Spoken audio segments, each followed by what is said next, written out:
Viktor Mikhaylovich Vasnetsov was born 1848, died 23 July 1926. He was a Russian artist who specialized in mythological and historical subjects. He is considered the co-founder of Russian folklorist and romantic nationalistic painting, and a key figure in the Russian revivalist movement. In 1876, Repin invited Vasnetsov to join the Peredvizhniki colony in Paris. While living in France, Viktor studied classical and contemporary paintings, academist and impressionist alike. During that period, he painted acrobats, produced prints, and exhibited some of his works at the Salon.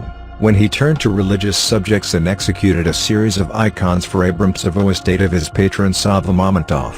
This was a challenging work which ran contrary to both Russian and Western traditions of religious paintings. The influential art critic Vladimir Stasov labeled them a sacrilegious play with religious feelings of the Russian people. In 1915, Vasnetsov participated in the designing of a military uniform for the victory parade of the Russian army in Berlin and Constantinople.